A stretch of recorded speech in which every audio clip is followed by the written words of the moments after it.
Something really interesting that I've observed on pretty much everybody's journey that's been on the journey of self-actualization and trying to be of service to other people is that they develop this sense of hero complex, this savior archetype, which seems very heroic, but there's a lot of catches to it. And it shows up very subtly in our lives and can become very, very detrimental to us in the future if we continue to stay in that archetype. I've had the privilege of being in Cole, Somerset in England. It's the first time I've been here. I'm in this beautiful manor right now, staying with a woman that I would consider as a very, very advanced woman. Super, super spiritually advanced, emotionally advanced. She's pretty much got a lot of things down, mastered her emotional body, mastered her finances, mastered a lot of things. I would consider her to be very masterful.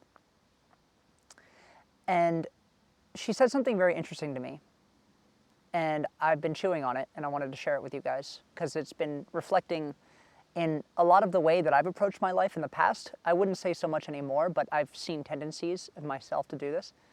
She said that I'm no longer here to be of service. And I thought that was so interesting because for a man, I would say a mature man is a man that loves to be of service. He finds value in being of service. He finds purpose in being of service because at a certain point it no longer becomes about him. It becomes about something bigger than himself. But this woman, her name is Martine, but what I'm picking up and Martine was sensing was that at a certain level of internal mastery, there is nothing to do. There is nowhere to be. There's nothing to change other than yourself. And in a way, when we come to a lot of very profound, deep realizations of oneness and unity consciousness and internal mastery and that you can create your own reality, a lot of these big aha moments that we have in our lives, these big powerful shifts that we get, we sort of come to this feeling of this moral responsibility. I know I felt that for a long time, and in some way I still do, that at a certain level of internal control, internal direction, awakening, knowledge, application, you sort of begin to embody this person that you want to show up in the world as, to be an example for other people. But it's really interesting because that way of approaching life is still making it about you. It's still something that I'm doing to be for other people. And there's still very much a me-centric focus. And what I'm noticing with Martine is that this idea of service is, it's still about, I need to go out there and change people. I need to go out there and make the shift in the world. I need to go out there and make other people realize their own BS or carry them or do a lot of things that sort of take away the heavy lifting from other people. And in all seriousness, in all actuality, the greatest way for people to learn is by doing the heavy lifting themselves, by going through the trials and tribulations themselves. You can't fight another person's battles for you, despite how much you want to do that for them, despite how much you just see 2 or 3 steps ahead of where they're at, and you're just like, all you got to do is that. Like, just, don't you see? Don't you get it? But you can't rush what somebody is supposed to be understanding in their whole life. And what she was describing to me and what I was sensing was that at a certain point, you graduate from this idea of being of service. That it's not about yelling at people to wake up. It's not about showing them research. It's not about telling them they're stupid. It's not about, it's not even about lecturing people on all this amazing things that, frankly, I like to talk about. What I'm noticing in her, and perhaps maybe this is something that I will get to in the future, is that there really is nothing to talk about. There really is nothing to say. There really is nothing to do. All you have to do is come back to you and just focus on you. And the paradox of you becoming better is that you set this precedent for other people. You're not telling other people how to be. You're not even making it part of your identity to show up as a good example for other people. It just becomes a part of who you are. And you're more concerned about with your own inner peace. You're more concerned about with your own internal mastery.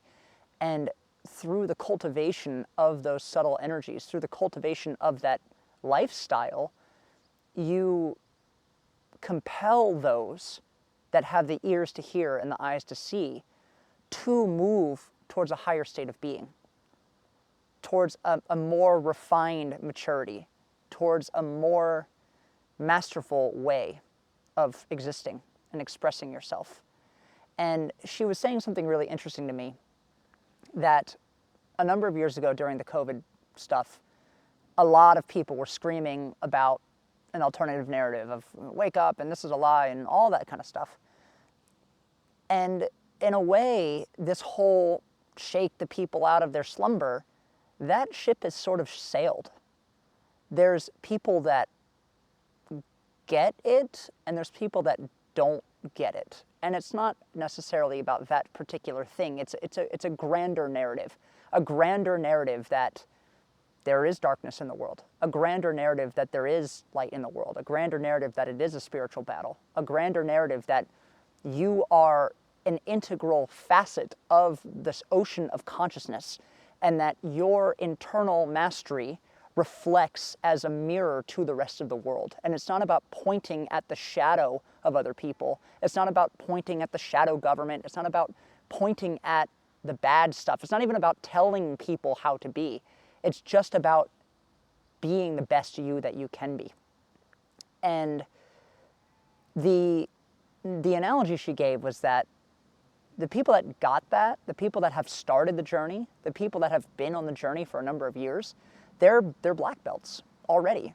If you understand the language of the soul and you've studied archetypes and spirituality and prayer and meditation and read and mentors and videos like a lot of you guys have, you guys are already technically black belts. You've done most of the work that a lot of people won't even ever start because they don't even know that there's a thing to be started. She was saying that what's most important is giving back to the people that are already black belts. My sensei said something powerful to me that really changed my life. He said that when people get a black belt, most people think that, okay, I'm going to teach everybody now, I am a master, I am a black belt. And they stop learning and they start teaching what they've learned. But he said the point of a black belt is to completely throw it away and start it from the beginning. Because now you actually have the tools and the process and the structure to play with the fibers and the fabrics of reality. But that takes a lot of work, a lot of work. I've been training for a long time, Shotokan karate, and I'm still not even halfway close to being a black belt, just because I'm seeing how deep the process goes. Truly a system of mastery. And Martine was saying that it's not about telling other people how great the process is. It's not about awakening people to the process. It's simply just about becoming a second, third, fourth, fifth, sixth, seventh Dan black belt.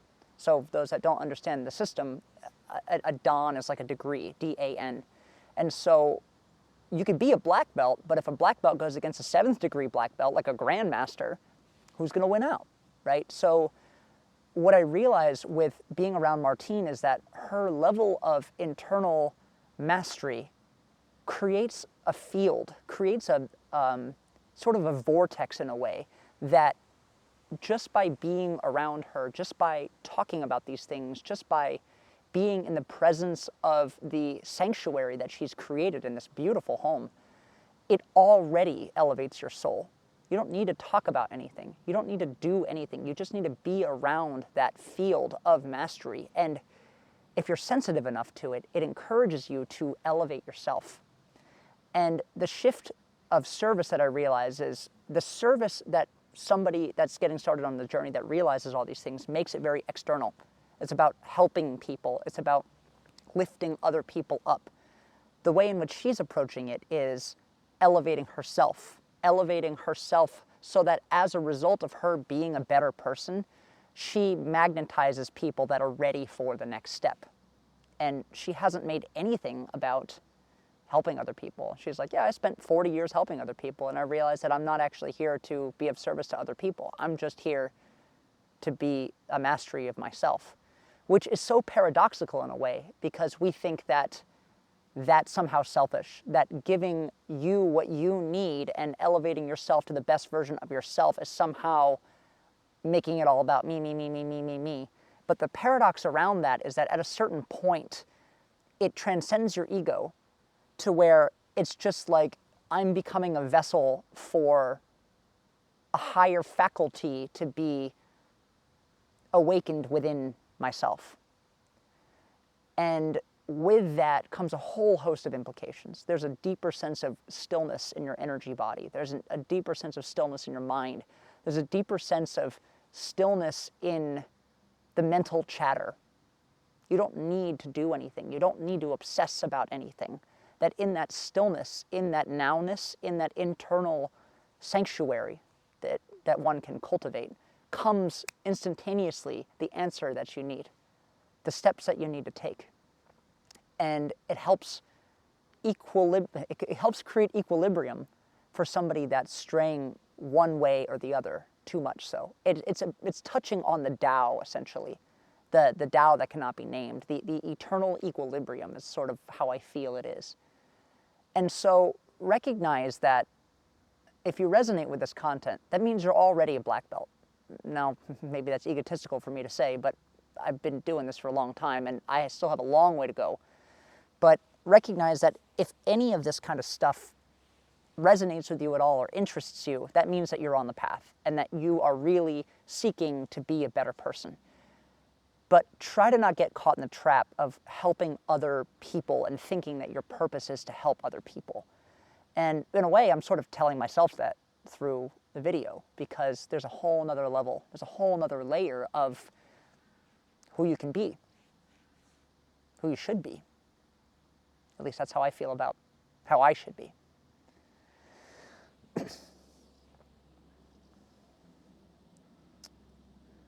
And so recognize that the better that you become at mastering yourself, the better the world becomes. And you don't have to do anything for anyone. It's so weird and so paradoxical. And even in this project that I'm doing, this fun project that's having me go around the world, an element of the project is still about empowering other people and lifting other people up, which is important. It's not like you should dismiss that. It's not like you should not value that as something that's good in the world. I would say, from what I'm observing with being around Martine, is that it's not about elevating the service, it's more about elevating the mastery. And in life, you might be presented with something that gives you a vehicle of mastery. I would say one of the best vehicles is through martial arts. Maybe some kind of spiritual practice, maybe it's Qigong, maybe it's yoga. But really anything can be a practice. Anything can be a practice. Lovemaking can be a practice. Breathing can be a practice. Walking can be a practice. Sports can be a practice. Anything can be a practice. It's a vehicle for mastery. And recognize that it's important to do that, to be masterful, to make that your ultimate pursuit. But that at a certain point, no matter what you do, no matter where you go, no matter what you learn, everything is in perfect order. And that those that are ready, and those that aren't ready, perhaps maybe will never be ready. And that's okay. And it transcends duality of good, bad, right or wrong. It just is.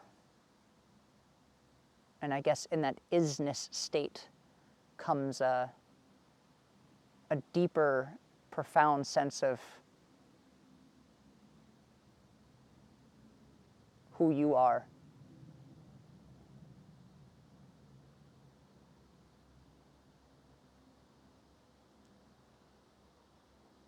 And the more I go into that stillness, ironically, it pulls me back to wanting to talk to people about it, because I feel like I've put myself in a position to where I need to talk about these revelations, that I somehow need to be coming up with new ideas, or I somehow need to be discovering a new gem of wisdom for people to nibble on. But I guess it's not really important.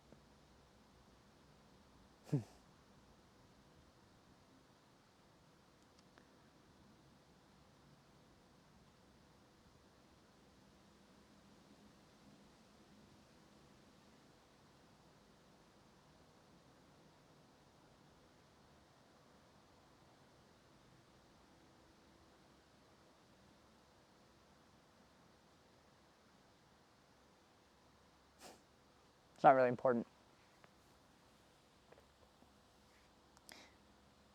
The hero trap can be exhausting. It can be like a hamster wheel. I've lost some friends because I try to play the hero role. I try to be the helper. I try to be the person that got someone out of their own BS. And I entangled myself in trying to help them because I loved them, or because I cared about them, or because I thought that I could say something to them that would change them. And no matter what I said, it never really had quite the impact enough to where they really shifted in their lives. And I found really that that was more exhausting to me than just being the best me I could be and not even talking about it. And then some of those people just kind of went away. So maybe if you're listening to this and you are falling into that tendency, perhaps maybe you need to stop saving somebody. And then maybe you'll have a little more peace in your life.